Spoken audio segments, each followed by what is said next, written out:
Good afternoon, welcome to health file. ఈ రోజు topic allergy, asthma, గురక. మరి ఈ సమస్యలకు సంబంధించి మనకున్న సందేహాలు నివృత్తి చేయడానికి ప్రస్తుతం మనతో పాటు ఉన్నారు శ్వాస హాస్పిటల్ డాక్టర్ వీరపనేని విష్ణురావు గారు. నమస్తే అండి. నమస్తే. అండ్ డాక్టర్ గారు, నార్మల్గా అలర్జీ అనేది నాకు పలానా వస్తువు పడతలేదు, నాకు అలర్జీ వస్తుంది అని చెప్పి మనకు కంప్లైంట్స్ వింటూ ఉంటాం. అసలు అలర్జీ అంటే ఏంటి, అది అసలు ఎన్ని రకాలు? అలర్జీ అనేది ఒక శరీర తత్వం. అయితే మనకి ఈ ప్రకృతిలో ఏదో ఒకటి పడదు. అది ఫుడ్ కావచ్చు, ఫుడ్ ఎలర్జీ అంటాం. డస్ట్ కావచ్చు, డస్ట్ ఎలర్జీ అంటాం. ఇంకేదైనా డ్రగ్ ఎలర్జీ అంటాం. సో ఎన్నో రకాలైనటువంటి ఎలర్జీలు ఉంటాయి.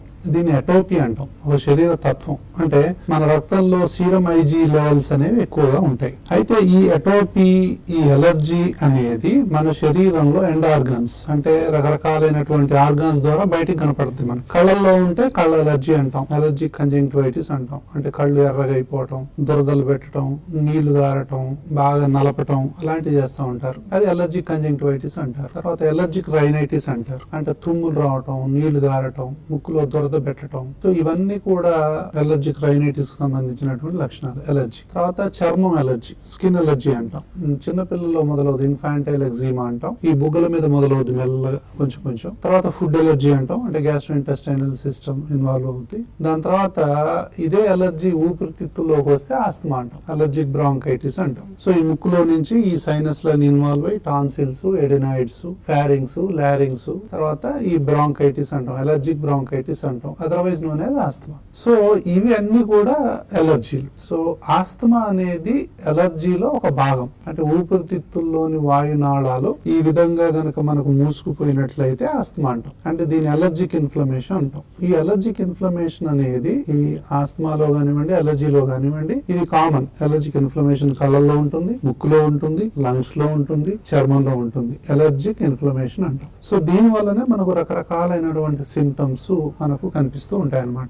అండ్ నార్మల్ గా వాటి లక్షణాలు అంటే మనకి పలానా వస్తువు పడడం లేదు, దీనివల్ల ఎలర్జీ వస్తుంది మనకి అని చెప్పి అది మనం ఎలా గుర్తించుకోవడం, అంటే మనకి ఎలా తెలుస్తుంది అసలు? అదే ఇప్పుడు కళ్ళల్లో, ఇప్పుడు తల్లిదండ్రుల్లో ఎవరికైనా సరే అలర్జీ లక్షణాలు ఉన్నాయనుకోండి, తుమ్ములు, లేకపోతే జలుబు, దగ్గు, ఆయాసం, కళ్ళ దురదలు, ఒళ్ళు దురదలు, లేకపోతే ఫుడ్ ఎలర్జీ తల్లిదండ్రుల్లో ఎవరికైనా ఉంటే అది పిల్లల్లో వచ్చేటటువంటి అవకాశాలు ఉంటాయి. చిన్నపిల్లల్లో 3వ నెల నుంచే మనకు ఆ లక్షణాలు కనపడతా ఉంటాయి. అంటే ముక్కు దిబ్బడేసిపోవటం, ముక్కు అంటే పట్టేసి గాలి ఆడకపోవటం, పాలు తాగేటప్పుడు ఇబ్బంది పడిపోవటం, చిన్నపిల్లలు కూడా పటాపటమని తుమ్మేస్తా ఉంటారు, అలా తుమ్ముతా ఉంటారు. తర్వాత కొంచెం వాళ్ళు పెరిగి పెద్ద తర్వాత కూడా వాళ్ళు కూడా కళ్ళు దురద రావటం, చర్మం దురద రావటం, పరిగెత్తితే ఆయాసం రావటం, స్కూల్ బ్యాగ్ మోస్తే ఆయాసం రావటం, ఇంకొంచెం పెద్దగా అయిన తర్వాత సైకిల్ దొక్కితే ఆయాసం రావటం, దాని తర్వాత స్కూల్లోకి వెళ్ళిన తర్వాత ఈ మెట్లు ఎక్కుతా ఉంటే ఆయాసం రావటం, ఆటలు ఆడుతుంటే ఆయాస పడిపోవటం, తర్వాత బాగా పరిగెత్తిన తర్వాత చెమటలు, దిగజమటలు రావటం.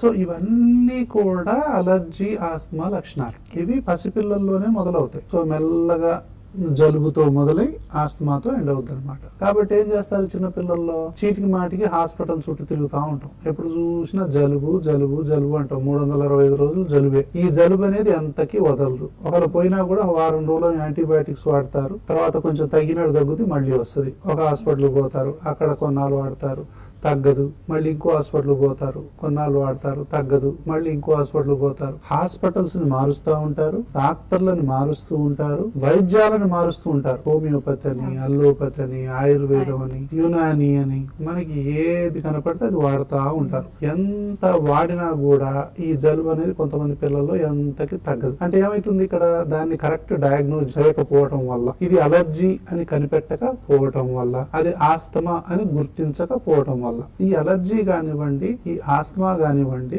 చిన్న పిల్లల్లోనే మొదలవుతాయి. ఈ లక్షణాలు తల్లిదండ్రుల్లో ఎవరికైనా ఉన్నాయా, లేకపోతే వాళ్ళ తల్లిదండ్రుల్లో ఎవరికైనా ఉన్నాయా, ఆ రక్త సంబంధీకుల్లో ఎవరికైనా ఈ జలుబు, దగ్గు, ఆయాసం, పిల్లికోతలు, ముక్కు దిబ్బడేయటం, కళ్ళు దురదలు, చర్మం దురదలు, ఏదో ఒకటి పడకపోవటం, ఏ పని చేసినా ఆయాసం రావటం అనేది పెద్దవాళ్లలో ఎవరికైనా ఉన్నాయా? ఉంటే అదే లక్షణాలు చిన్నపిల్లల్లో 3వ నెల నుంచే కనిపించడం మొదలవుతుంది. తర్వాత దీనికి తోడు ఏం చేస్తారు, సాంబ్రాణి పోగేస్తారు పిల్లలు పుట్టగానే. ఇది చాలా అంటే తప్పుడు విధానం. అంటే చిన్న పిల్లలకు సాంబ్రాణి పొగ వేయటం అనేది దయచేసి ఆపండి. సో దానివల్ల ఏమవుతాయంటే ఊపిరితిత్తులు అనేవి మూసుకొని పోతాయి. అగరబత్తీలు వెలిగిస్తుంటారు 5-10 మొత్తం ఇల్లంతా. సో దాని వల్ల కూడా మూసుకొని పోతాయి. ఇంట్లో పొగ తాగటం వల్ల కూడా మూసుకొని పోతాయి. పర్ఫ్యూమ్స్ కొట్టుకుంటారు చాలా మంది, దాని వల్ల కూడా మూసుకొని పోతాయి. తర్వాత మన ఇల్లు మొత్తం ఇప్పుడు కెమికల్స్ మయమే కదా. అవును. సో బాత్రూమ్ లో వాసన రాకుండా, తర్వాత ఇల్లు Room freshness. అంతా రూమ్ ఫ్రెషనర్స్ అని, ఎయిర్ ఫ్రెషనర్స్ అని, అంటే any smell is equal to pollution. Yeah. Any smell ఏదైనా సరే, చాలా బాగుందని చెప్పి పౌడర్ చాలా వాసన ఉందని కొట్టుకుంటే కొంతమందికి 100 తుమ్ములు వస్తాయి. అవును. కొంతమందికి ఈ పర్ఫ్యూమ్ చాలా బాగుందని కొట్టుకుంటే ఆస్తమా వచ్చేస్తుంది, హెడేక్ వస్తుంది, వాంతులు వస్తాయి, నాజియా వస్తుంది. సో రకరకాలు ఉంటాయి. కాబట్టి smell is equal to pollution. కాబట్టి అందరికీ స్మెల్ అనేది పడదు. కాబట్టి ఎనీ స్మెల్ దూరంగా ఉండాలి. ఎనీ పొగలు, అది ఏ పొగ అయినా కావచ్చు, దూరంగా ఉండాలి. ఇంక్లూడింగ్ అగరబత్తీల పొగ దూరంగా ఉండాలి. తర్వాత ఎనీ డస్ట్ వల్ల కూడా ఊపిరితిత్తులు మూసుకొని పోతూ ఉంటాయి. కాబట్టి ఇవన్నీ కూడా చిన్నపిల్లల్లోనే మొదలవుతాయి. అండ్ మీరు ఇందాక చెప్పారు అంటే పిల్లి కూతులు రావడం, గురక అట్లా అని చెప్పారు. అసలు గురకకు ఆస్తమాకు అసలు సంబంధం ఏంటంటారు? ఇప్పుడు జలుబు అంటాం కదా, జలుబు అంటాం. కొంతమంది సైనస్ ఇది ఉంటుంది. సైనస్, ఈ జలుబు, ఈ అలర్జీ, ఈ ఆస్తమా, ఈ గురక, వీటి మధ్య అవినాభావ సంబంధం ఉంటుంది. ఇప్పుడు చిన్నపిల్లలు కొంతమంది నోరు తెరిచి నిద్రపోతూ ఉంటారు. అవునా? ఇలా ఇలా నోరు తెరిచి, ఈ ముక్కులోంచి వాళ్ళ గాలి ఆడదు. తల్లిదండ్రులు ఏం చేస్తారు, వాడు ఎప్పుడు చూసినా ఇలా నోరు తెరిచి ఉంటాడు. ఎందుకు అలా నోరు తెరుస్తామని నోరు మూస్తారు వాడిది. మళ్ళీ ఓపెన్ అయిపోతుంది. మళ్ళీ వాడు పక్కకు పోతాడు, కొంచెం గాలి తీసుకుంటాడు. అవును కదా? సో ఈ పిల్లల్లో ఈ నోస్ అనేది ఇట్లా బ్లాక్ అయినప్పుడు నోరు తెరిచే గాలి తీసుకుంటారు, లేకపోతే గాలి ఆడదు కదా. ఈ మూసుకోవటానికి కారణం ముక్కులో ఎలర్జీ, లేదా ఎడ్నైట్స్, లేదా టాన్సిల్స్ కావచ్చు. వాటికి మనం ట్రీట్మెంట్ ఇచ్చి ఈ విధంగా ఓపెన్ చేయాలి తప్ప ఈ నోరు మూయటం వల్ల లాభం ఏముంటుంది? ఉండదు. తర్వాత ఏంటంటే ఇలా నోరు మూసి ఈ పిల్లలు అలాగే ఉండటం వల్ల ఏమవుద్దంటే ఈ పిల్లలకి హైపర్ యాక్టివ్ డిసీజ్ అని వస్తుంది. పిల్లల్లో hyper activity, so attention deficit disorder అంటాం. హైపర్ యాక్టివ్ ఉంటారు. దాని తర్వాత ఈ పిల్లలు పెంకి పిల్లల్లాగా తయారవుతారు. తర్వాత ఇదే గురకకు దారితీస్తుంది మెల్లగా. చిన్నపిల్లలు కూడా విపరీతంగా గురక పెడతారు. కొంతమంది చాలా గురక పెడతారు. నిద్రలో అంటుంటారు, పిల్లలు అంటుంటారు. సో అది చాలా ఎనాక్సిక్ స్పెల్స్ అంటాం. అలా తెల్లవారేసరికి అలా కొన్ని 100 సార్లు అట్లా అనే పిల్లలు కూడా ఉన్నారు. సో ఆ పిల్లల్లో అలర్జీ, ఆస్తమా కనుక ఉన్నట్లయితే మనం వైద్యం చేసి వాళ్ళ సిస్టమ్ని, ఈ విధంగా మూసుకొని ఉన్న సిస్టమ్ని ఈ విధంగా కనుక ఎంత తొందరగా చేస్తే వాళ్ళ బ్రెయిన్ అంత మంచిగా ఉంటుంది. అందుకే ముక్కుతో గాలి తీయలేని పిల్లలు, నోరు తెరిచి గాలి తీసుకునేటటువంటి పిల్లలు ఎవరైతే ఉన్నారో వాళ్ళ నిర్లక్ష్యం చేయకూడదు. వాళ్ళ గనక సరి అయిన సమయంలో వైద్యం గనక మనం అందించకపోతే వాళ్ళ ఫేస్ అనేది షేప్ అవుట్ అయిపోతుంది. ఈ పై పెదవ లావుగా అవుతుంది, నోరు ఇలా అవుతాయి, ఈ పళ్ళు ఎత్తు అవుతాయి. ఈ central part of the face ఏదైతుందో ఎలాంగేట్ అవుతుంది, ఈ మధ్యలో ఇలా ఎలాంగేషన్ అవుతుంది అనమాట. అంటే ఆ ముఖం అనేది, ఆ షేప్ అనేది, ఆ ముఖార విందం అనేది పాడైపోతుంది. దేనివల్ల పాడైపోతుంది అంటే ఎలర్జీ వల్ల. దాన్ని కనుక చిన్నప్పుడే కనుక మనం సరిదిద్దగలిగి ఆ ముక్కుని కనుక మనం నేసల్ స్ప్రేల ద్వారా కానీ ఇన్హేలర్స్ ద్వారా కానీ దాన్ని ఓపెన్ చేసి ఈ విధంగా చేయగలిగితే వాళ్ళ యొక్క ముఖం ఆకృతి డిఫరెంట్ ఉంటుంది. లేకపోతే చాలా అంటే అసహ్యంగా తయారైంది. ఇంకోటి ఏంటంటే 14 ఏళ్ళు 15 ఏళ్ళు వచ్చేసరికి కొంతమందికి ఈ వైరింగ్ చేస్తారు. పళ్ళు ఎత్తైతాయి కదా, వైరింగ్ చేస్తారు. 100 మంది పిల్లలకు మనం పళ్ళు ఎత్తైనాయి అని చెప్పి వైరింగ్ చేసే పిల్లలకి దాదాపు 80% మందికి ముక్కు బ్లాక్ ఉండొచ్చు చిన్నప్పుడు. అంటే ఈ ముక్కు బ్లాక్ని గనక మనం చిన్నప్పుడే గనక సరిదిద్దితే ఈ వైరింగ్ వేయటం అనేది అసలు ఆగిపోద్ది, అసలు చేయాల్సిన అవసరమే ఉండదు. అయితే ఇక్కడ వైరింగ్ వేస్తారు కానీ బట్ ఇది మాత్రం అలాగే ఉంచుతారు. సో అది పద్ధతి కాదు. కాబట్టి వైరింగ్ వేయించాలనుకున్నా, ఎవరైతే పళ్ళు ఎత్తుగా ఉన్నా ఏం ఆలోచించాలంటే తల్లిదండ్రులు, వీళ్ళకి ఎవరికైనా జలుబు ఉందా, ముక్కు దిబ్బడి వేస్తుందా, టాన్సిల్స్ ఉన్నాయా, ఎడినైట్స్ ఉన్నాయని చెప్పారా, ఇంట్లో ఎవరికైనా ఆస్తమా ఉందా, జలుబు, దగ్గు, పిల్లికూతలు వస్తున్నాయా, కూల్ డ్రింక్స్ తాగినా, చాక్లెట్లు తిన్నా వీళ్ళకి పడట్లేదా, వీళ్ళు పరిగెత్తితే ఆయాసం వస్తుందా, ఏమైనా ఆటలాడితే ఆయాసం వస్తుందా ఈ పిల్లల్లో. ఒకవేళ కనుక ఇవన్నీ పాజిటివ్ ఉంటే వీళ్ళకి అలర్జీ ఉందని అర్థం. అప్పుడు వీళ్ళకి ముక్కులు మనం గనక ఓపెన్ చేసినట్టయితే ఈ పళ్ళు ఎత్తవటం అనేది ఆగిపోద్ది. కానీ ఎర్లియర్ ది బెటర్. ఎంత తొందరగా వాటిని మనం కనుక్కొని మనం చేస్తే అంత మంచిది. అంతేగాని 17 ఏళ్ల తర్వాత 18 ఏళ్ల తర్వాతనో మనం కనుక్కొని చేయటం వల్ల పళ్ళు ఎత్తనే ఆగోదు, ఇంకా ఒకసారి అది ఎస్టాబ్లిష్ అయిపోతాయి. కాబట్టి అంటే అలర్జీ ఆస్తమాని తొలి దశలోనే గుర్తించి మనం గనక వైద్యం అందించకపోతే పిల్లల జీవితాలు పాడైపోతాయి చాలా మందికి. సో వాళ్ళ ముఖం పాడైపోద్ది, వాళ్ళ యొక్క లెర్నింగ్ ప్రాబ్లమ్స్ ఉంటాయి వాళ్ళకి, తర్వాత బిహేవియరల్ ప్రాబ్లమ్స్ ఉంటాయి, తర్వాత ఇవన్నీ కూడా ఈ పిల్లల్లో ఈ లక్షణాలు అనేవి కనపడతా ఉంటాయి. కాబట్టి తొలి దశలోనే అలర్జీ ఆస్తమాని గుర్తించి బ్లడ్ టెస్ట్ల ద్వారా కానీ, ఎలా కనిపెడతారన్నారు కదా, బ్లడ్ టెస్టుల ద్వారా కానీ, కంప్యూటర్ టెస్టుల ద్వారా కానీ, స్కిన్ ప్రిక్ టెస్ట్ అని ఉంటుంది. అంటే డస్ట్కు ఎలర్జీ ఉంటే దానికి సంబంధించినటువంటివి, తర్వాత పోలెన్స్ ఎలర్జీ ఉందా, డస్ట్ ఎలర్జీ ఉందా, తర్వాత డాగ్ ఎలర్జీ ఉందా, క్యాట్కు ఉందా ఎలర్జీ, తర్వాత బొద్దింకలకు ఉందా ఎలర్జీ, తర్వాత ఫంగస్కు ఉందా, దేనికి ఉంది ఎలర్జీ అనేది మనం గనక తెలుసుకొని దానికి తగ్గ వైద్యాన్ని కరెక్ట్గా అందించినట్లయితే ఈ అలర్జీ ఆస్తమాని మనం చిన్నపిల్లల్లోనే కంట్రోల్ చేయొచ్చు. కంట్రోల్ చేయకపోతే చిన్నపిల్లలు నరకం అనుభవిస్తారు.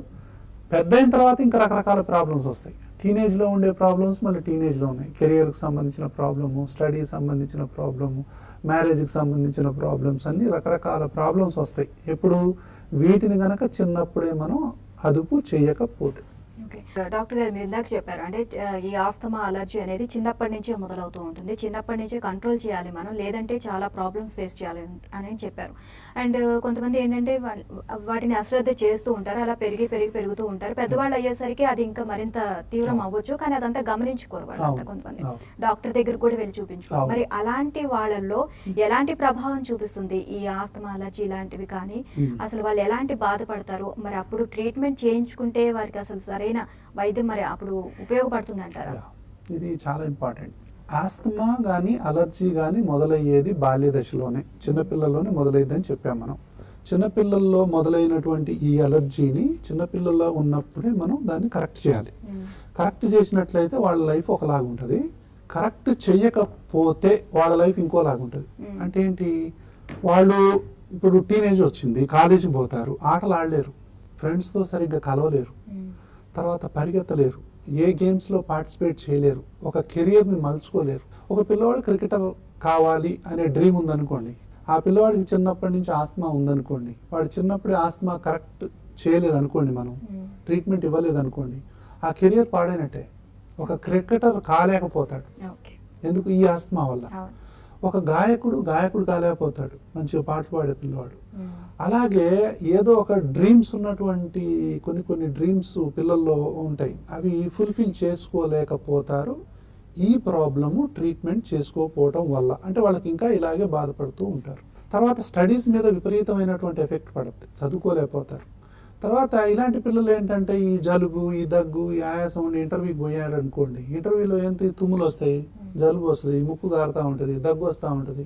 ఇంటర్వ్యూయర్ ఏమంటాడు, ఏంటి ఎప్పుడు చూసినా నీకు జలుబు దగ్గు, వెళ్ళిపోమంటాడు. అంటే వాళ్ళ ఎఫెక్ట్ అయినట్టేగా, వాళ్ళ కెరియర్ మీద దాని ప్రభావం చూపించినట్టేగా. అంటే వాళ్ళ కాన్ఫిడెన్స్ లెవెల్స్ కూడా పడిపోతాయి ఎప్పుడు ఆ ఎలర్జీ ఆస్తమాని సరైన సమయంలో మనం చేయించకపోతాం. తర్వాత పెళ్లికి సంబంధించినటువంటి ఇది వచ్చినప్పుడు, ఇప్పుడు ఆడపిల్లకు పెళ్లి చేయాలనుకుంటే అలర్జీ ఆస్తమా ఉందంటే చాలా రకాలైనటువంటి ప్రాబ్లమ్స్ వస్తాయి. సో ఆస్తమా ఉందని ఉంటే ఎలా అని, తర్వాత అత్త వాళ్ళ ఇంట్లో ఎన్ని బాధలు పడతారో అని రకరకాలు ఉంటాయి. మగ పిల్లవాడుకున్నా అదే సమస్య ఉంటుంది. అయితే ఇలా బాధపడాల్సినటువంటి అవసరం లేదు. ఎవరైనా సరే, అంటే టీనేజ్లో ఉన్న అమ్మాయిలు కానివ్వండి, కొంచెం పెళ్ళిడికి వచ్చిన అమ్మాయిలు కానివ్వండి, అలర్జీ ఆస్తమాతో అబ్బాయిలు కానీ అమ్మాయిలు కానీ బాధపడతా ఉంటే ఈ విధంగా మనం డయాగ్నోజ్ చేసిన తర్వాత వాళ్లకు సివియర్ ఆస్తమా ఉందా, మధ్య రకం ఆస్తమా ఉందా, మామూలు ఆస్తమా ఉందా తెలుసుకొని కరెక్ట్గా వాళ్ళకి వైద్యం అందిస్తే మళ్ళీ మామూలు జీవితం గడుపుతారు. ఏ వయసులోనైనా మనం ఆస్తమాకు ట్రీట్మెంట్ ఇస్తే మళ్ళీ నార్మల్ లైఫ్ గడిపేటటువంటి అవకాశాలు ఉన్నాయి. కానీ ఎంత తొందరగా చేసుకుంటే అంత మంచిది కదా. అవును. అలా అన్నమాట. తర్వాత ఏంటంటే కొంతమంది ఇప్పుడు పెళ్ళైన తర్వాత ఎన్నో రకాలైనటువంటి ఇబ్బందులు వస్తాయి. సంసార జీవితంలో కూడా ఎన్నో రకాలైనటువంటి ఒడిదొడుకులు వస్తాయి దీనివల్ల. తర్వాత కొంతమంది గురక పెడతా ఉంటారు నైట్ అంతా. ఈ ఆస్తమాని కనుక మనం సరిగ్గా దానివల్ల ట్రీట్మెంట్ పక్క చేయకపోతే వాళ్ళకి ఇబ్బంది పక్క వాళ్ళకి ఇబ్బంది అవుతాయి, గొడవలు అవుతూ ఉంటాయి, రకరకాల ఎమోషనల్ ప్రాబ్లమ్స్ వస్తూ ఉంటాయి. సో కాబట్టి ఏంటంటే ఇది తర్వాత ఆఫీస్లో పనిచేసే వాళ్ళకు వాళ్ళ గొడవలు వాళ్ళకు ఉంటాయి. తర్వాత వంటింట్లో పనిచేద్దామంటే పోపేస్తే కూడా ఆయాసపడేవాళ్ళు ఉన్నారు, అవునా? తర్వాత ఇంట్లో అంటే ఏది అంటే పూజ చేస్తే ఆయాసపడేవాళ్ళు ఉన్నారు. సో ఇంట్లో ఏదన్నా డస్టింగ్ చేస్తే ఒక వారం రోజులు పడుకునే వాళ్ళు ఉన్నారు. అంటే ఇంటి పనులు ఏవి కూడా సరిగ్గా చేయలేకపోతారు. ఎందుకు? వాళ్ళు ఇంకా ఇలాగే ఉన్నాయి, వాళ్ళకి ఇలా చేసుకోలే వాళ్ళు ఇంకా. కాబట్టి గృహిణులు ఒక్కోసారి ఏంటంటే విపరీతమైన దగ్గు వస్తుంది ఆస్తమాలు. కొంతమందికి దగ్గి దగ్గి మూత్రం పడిపోతుంది. ఇది చాలా అంటే ఎంబరాసింగ్ సిచ్యువేషన్ లేడీస్లో, చాలా ఎంబరాసింగ్ సిచ్యువేషన్. బాగా దగ్గుతారు, మూత్రం పడిపోద్ది, మళ్ళీ స్నానం చేయాలి. వాళ్ళు పూజ చేయాలనుకోండి, ఎలా చేస్తారు పాపం? మళ్ళీ చేయాలి. ఫంక్షన్ పోవాలంటే ఇబ్బంది. ఈ చెప్పుకోలేని బాధలు ఈ ఆస్తమాలో కోకొలలు ఉన్నాయి. సో ఆత్మవిశ్వాసం దెబ్బతింటుంది. అయితే ఈ ఆస్తమాలు ఇంకో గమ్మత్ ఏంటంటే బాధలు ఎలా బాధపడతారని అడిగారు కదా మీరు. ఈ బాధలు బయటికి కనిపిస్తాయి ఎవరికి? చాలా నార్మల్గా ఉంటారు. అసలు వాళ్ళని చూస్తే వీళ్ళు ఆస్తమా పేషెంట్లా, వీళ్ళకి ఏమైంది బాగానే ఉన్నారు కదా అంటారు. తర్వాత వాళ్ళు చేసేది యాక్షన్ అనుకుంటారు, డ్రామా అనుకుంటారు. ఏమైంది నీకు? బాగానే ఉన్నావు, బాగానే తింటావు, బాగానే పడుకుంటావు, ఇంకేందో బాధ అంటావు ఏంటి అంటారు. వాళ్ళ నరకం వాళ్ళకు మాత్రమే తెలుస్తుంది. అనుభవించే వాళ్లకు తప్ప అర్థం కాని ప్రాబ్లం ఏదైనా ఉంది అంటే అది అలర్జీ, ఆస్తమానే. సో కాబట్టి పని చేయాలంటే తొందరగా అలసిపోతారు, పని చేయలేకపోతారు. కాబట్టి ఇంట్లో అది ఉమ్మడి కుటుంబం అనుకోండి, ఇంకా చాలా పెద్ద గొడవలు అయిపోతాయి. సో పని చేయట్లేదని, పని తప్పించుకుంటున్నారని. ఎందుకు? వీళ్ళు బయటికి బాగానే కనపడతారు, అసలు బయటికి ఏమీ కనపడదు. ఇంకో గమ్మత్ ఏంటంటే వీళ్ళల్లో అన్ని పరీక్షలు నార్మల్గా ఉంటాయి, పరీక్షలు కూడా నార్మల్గానే ఉంటాయి. తర్వాత వీళ్ళు బయటికి ఏమీ కనపడదు, వీళ్ళు చేసేదంతా యాక్షన్ అనుకుంటారు. కాబట్టి ఆస్తమా పేషెంట్లని అర్థం చేసుకోవాలి అంటే అవగాహన అనేది అందరికీ అవసరం. కాబట్టి పసిపిల్లలు మొదలుకొని స్కూల్ పిల్లలు కావచ్చు, టీనేజ్ పిల్లలు కావచ్చు, యంగ్ అడల్ట్స్ కావచ్చు, తర్వాత ముసలోళ్ళు అయిన తర్వాత వచ్చే ప్రాబ్లమ్స్ డిఫరెంట్ ఉంటాయి. అంటే నడవలేకపోతారు, తర్వాత వాళ్ళ పనులు వాళ్ళు చేసుకోలేకపోతారు, ఎప్పుడు దగ్గుతూ ఉంటారు, తర్వాత ఉమ్ముతూ ఉంటారు. సో వీళ్ళందరికీ కూడా ఇప్పుడు ఇలా వయసు మళ్ళీ అంటే 50 సంవత్సరాలు దాటిన తర్వాత వ్యాక్సిన్స్ వచ్చాయి ఇప్పుడు. సో 2 రకాలైనటువంటి వ్యాక్సిన్స్, ఇన్ఫ్లుయెన్జా వ్యాక్సిన్, న్యూమోకోకల్. ఈ వ్యాక్సిన్స్ కనుక మనం వేసుకున్నట్లయితే 80% ఆఫ్ ఇన్ఫెక్షన్స్ మనం కంట్రోల్ చేయొచ్చు. కాబట్టి ఎవ్వరు కూడా అలర్జీ, ఆస్మాతో ఈ రోజుల్లో భయపడాల్సిన అవసరం లేదు. తర్వాత ఇంకోటి ఏంటి, దీనికి ట్రీట్మెంట్ చేయకపోతే గురక. పెద్దవాళ్ళల్లో గురక తెలుసు కదా మీకు, భయంకరమైన గురక. అంటే ఆ రూమ్లో ఎవరు పడుకోలేరు, ఆ ఇంట్లో ఎవరు పడుకోలేరు, ఆ పక్కింట్లో కూడా పడుకోలేరు, అంత పెద్దగా వస్తుంది సౌండ్. అయితే ఈ సౌండ్ మరీ ఎక్కువ వస్తున్నా మరి డాక్టర్ని ఎప్పుడు సంప్రదించాలంటే విపరీతమైన సౌండ్ ఇంట్లో ఎవరు నిద్రపోలేకపోతున్నారు ఒకటి. తర్వాత అతి నిద్ర, ఎక్కడ కూర్చుంటే అక్కడ నిద్రపోతారు, పేపర్ చూసుకుంటా నిద్రపోతారు, టీవీ చూసుకుంటా నిద్రపోతారు, అంటే మాట్లాడుకుంటా నిద్రపోతారు, డ్రైవింగ్ చేసుకుంటా నిద్రపోతారు, ఏం చేసినా నిద్రపోతూనే ఉంటారు. సో ఫ్రీక్వెంట్గా నిద్రపోతారు, ఎక్సెసివ్ స్లీప్. సో నిద్రపోతూ ఉంటారు. దాని తర్వాత ఫెటీగ్ అంటాం, అంటే విపరీతమైన అలసట. మార్నింగ్ లేచిన తర్వాత నిద్ర నుంచి మళ్ళీ నిద్రపోతే బాగుండు కదా అనిపిస్తుంది వాళ్ళకి, ఎంతకి నిద్ర లేవలేరు. తర్వాత దీని ఓఎస్సీ అంటాం, అబ్స్ట్రక్టివ్ స్లీప్ యాప్నియా అంటాం. తర్వాత ఈ యొక్క ఊపిరి అనేది మిడ్ నైట్ ఆగిపోదు, ఒక 10 సెకండ్ల కంటే ఎక్కువ ఆగిపోతే దాన్ని స్లీప్ యాప్నియా అంటాం, నిద్రలో యాప్నియా అంటాం. అంటే 10 సెకండ్స్ కానీ అంతకంటే ఎక్కువ కానీ స్తంభించిపోది అంటారు అని లేస్తారు. ఈ ఆగిపోవటం అనేది ఒక 10 సెకండ్స్ కంటే ఎక్కువ ఉంటుంది, యాప్నియా అంటాం. సో ఇలాంటివి రోజుకి 10 సార్లు, 15 సార్లు, 20 సార్లు, 30, 40, 50 సార్లు అనేవాళ్ళు ఉన్నారు. ఎన్నిసార్లు ఎక్కువ ఈ యాప్నికి అటాక్స్ వస్తే వాళ్లకు అంతగా అతి నిద్ర ఉంటుంది, అంతగా ఊబకాయం పెరిగిపోయే అవకాశాలు ఉంటాయి. దాని తర్వాత వాళ్ళకి ఎంతకీ షుగర్లు తగ్గవు, బీపీలు తగ్గవు, కొలెస్ట్రాల్ తగ్గదు. తర్వాత లేనిపోని జబ్బులన్నీ ఎన్ని గూడు కట్టుకొని ఇంకా ముసురుకుంటాయి. రకరకాల హార్మోనల్ ప్రాబ్లమ్స్ అని, ఒబేసిటీ అని, విపరీతమైన ఒబేసిటీ, ఇవన్నీ ప్రాబ్లమ్స్ యాడ్ అవుతూ ఉంటాయి అన్నమాట. అందుకే నేనేం చెప్తానంటే గత 20 సంవత్సరాలుగా అలర్జీ మీద, ఆస్మా మీద అవగాహన ఏమిటి కల్పిస్తున్నానంటే, ఒక చిన్న పిల్లవాడికి గనక మనం చిన్నప్పుడే అలర్జీ, ఆస్మాని గమనించి కరెక్ట్ వైద్యం చేస్తే అతని జీవితం ఇంకోలాగుంటుంది. చేయకపోతే అతని జీవితం ఇంకోలాగుంటుంది. కాబట్టి అలర్జీ ఆస్తమా అనేది పిల్లల్లో ఎలాంటిదంటే ఎదిగే మొక్క మీద బరువు పెట్టడంతో సమానం. ఆ బరువు తీయనంత వరకు ఆ మొక్క ఏ విధంగానైతే ఎదగదో ట్రీట్మెంట్ అందనంత వరకు ఆ పిల్లల్లో పెరుగుదల సాధ్యం కాదు. ఆటలాడుకోలేరు, చదువుకోలేరు. కరెక్ట్ ట్రీట్మెంట్ చేస్తే వాళ్ళ హైట్ బాగుంటుంది. అందుకే ఆస్మా ఉన్న పిల్లలు ఏంటంటే ఎప్పుడు చూసినా చిన్నగా పొట్టి కనపడతారు, పీలకు కనపడతారు, ఏజ్ కంటే తక్కువ కనపడతారు. సో కరెక్ట్ వైద్యం ఇస్తే వాళ్ళ హైట్ పెరుగుతుంది, వెయిట్ పెరుగుతుంది, దాని తర్వాత మెచ్యూరిటీ అనేది కనపడుతుంది ఫేస్లో. లేకపోతే ఏంటంటే చిన్నపిల్లలానే కనపడతారు వాళ్ళు. కాబట్టి అలర్జీ ఆస్మాకి ఇప్పుడు అత్యాధునికమైనటువంటి శాస్త్రీయ వైద్యం అందుబాటులో ఉంది. పసిపిల్లలు మొదలుకొని పండు ముదుసలి వరకు ఇన్హేలర్స్ ఉన్నాయి, రకరకాలైనటువంటి ఇన్హేలర్స్ ఉన్నాయి, నాసల్ స్ప్రేలు ఉన్నాయి, టాబ్లెట్స్ ఉన్నాయి. ఇవన్నీ కనుక తర్వాత ఇమ్యునోథెరపీ ఉంది, తర్వాత లేటెస్ట్గా యాంటీ ఐజీ ఇంజెక్షన్స్ ఉన్నాయి, తర్వాత వ్యాక్సినేషన్స్ ఉన్నాయి. ఇవన్నీ ఆస్తమా మీద అవగాహన ఉన్న వైద్యుని సంప్రదించి తాళానికి తగ్గ తాళం చెవిలాగా ఆస్తమాకు వైద్యం కనుక తీసుకుంటే ఏ ఒక్కరూ ఎంత మాత్రం బాధపడాల్సిన అవసరం ఈ రోజుల్లో లేదు. థ్యాంక్ యూ సో మచ్ అండి. అలర్జీ ఆస్తమా గురక గురించి మాకు చాలా చక్కగా అవగాహన కల్పించారు. Thank you so much. So allergy asthma గురక వీటి గురించి అంటే తెలుసుకొని మనం అవగాహన కల్పించుకొని సరైన చికిత్స తీసుకున్నట్లయితే ఈ సమస్య నుంచి మనం ఉపశమనం పొందవచ్చు. ఇది వాళ్ళ హెల్త్ ఫైల్. మరో టాపిక్తో మళ్ళీ కలుద్దాం. Stay tuned.